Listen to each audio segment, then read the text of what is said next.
Johnnie Walker Blue Label.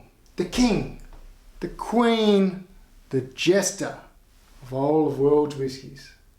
I tell you what, if you've just recently got a new job, your end of year bonus maybe, or maybe you think just after such a shit year, you or someone you love deserves some of the world's finest whiskey like Johnnie Walker Blue, stop. Just fucking stop. Stay tuned and watch this review and you can find out what this world acclaimed whiskey is all about. See you then.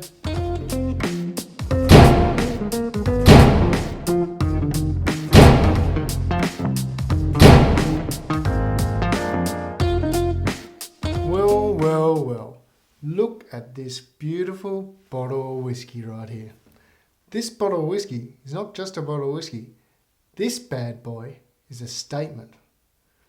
This bad boy says to the world, success, winner, wealth, prosperity, champion. And I've got this bottle of whiskey, so I must be all those things. And I tell you what, when my friends come around and I pour them a bottle of this whiskey, give them a dram, they too think that, wow, this guy is a success. He is a winner. But enough about the brandy, because you and I know all too well the millions and millions of dollars spent on advertising by Johnnie Walker, and have done so for years and years. I mean, just look at these ads. You know, we see them. I see them, you see them. We're not stupid, we know what's going on. But we also know the whiskey in this bottle must be pretty damn special, because at the end of the day, which idiot would spend $200 on a bottle of whiskey that tastes like crap, despite all the advertising? Well, this is what we are here to find out. So, with no further ado, let's start the review. So, bit of a fact here.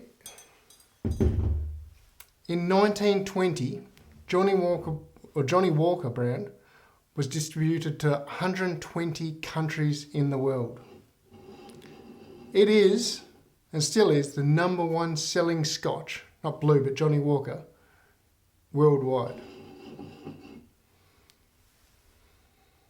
I even pulled out the fancy crystal for this one, as you can see.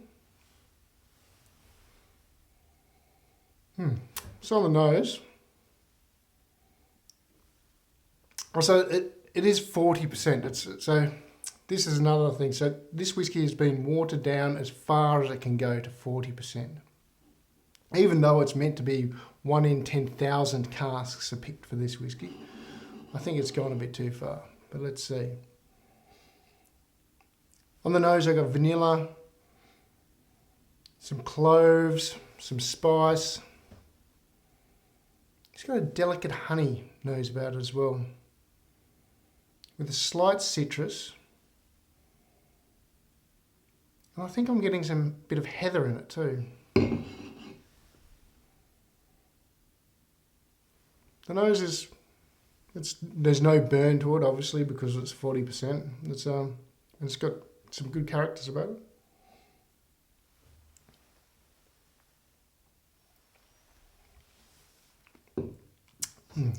So the palate, it's smooth. It's smooth. You know what? It almost doesn't taste like you're sipping whiskey. It's a smooth caramel, maybe a fine, delicate bit of chocolate coating, maybe a little bit of roasted nuts. Like I said, it's like drinking scotch, but not drinking scotch.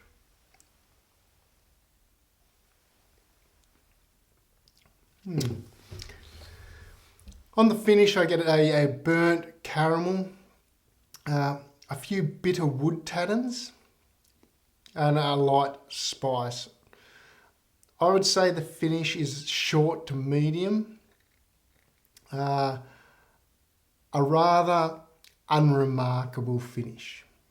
I mean, for 1 in 10,000 casks and all the media that's gone around, you'd expect this to have a pretty bloody good finish. But on that, I'm going to give it a score. So for the nose, I'm going to give it 88 points. Nose was quite good. And the palate, I'm going to give it 87 points. And the finish, I'm going to give it 84 points. Giving it a total score of 86 points. Now that's not bad, but it's probably pretty bad for the price of the whiskey, 86 points.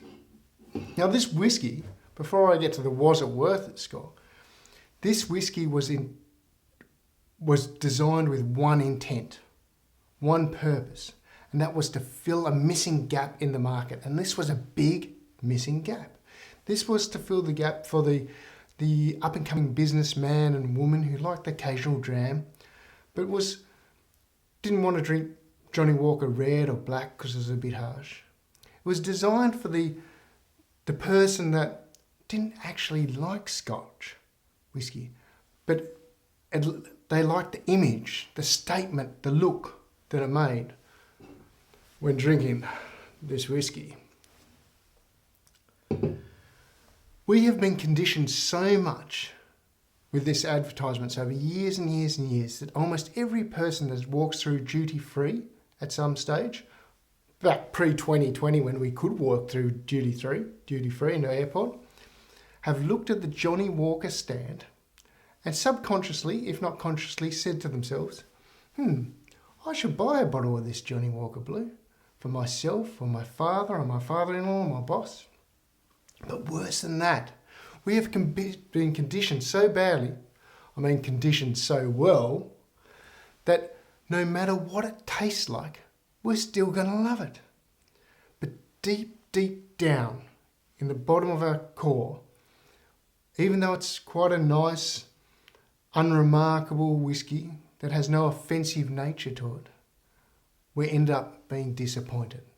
And from that fact, Was It Worth It Whiskies is going to give it its lowest Was It Worth score on a whiskey to date.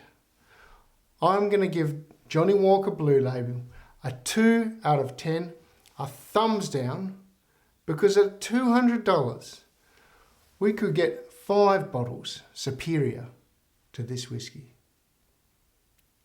And so if you find yourself walking past a Johnnie Walker Blue and thinking, maybe I should pick that up. Or on Amazon and see, it's a bit cheap on Amazon, maybe I should click it.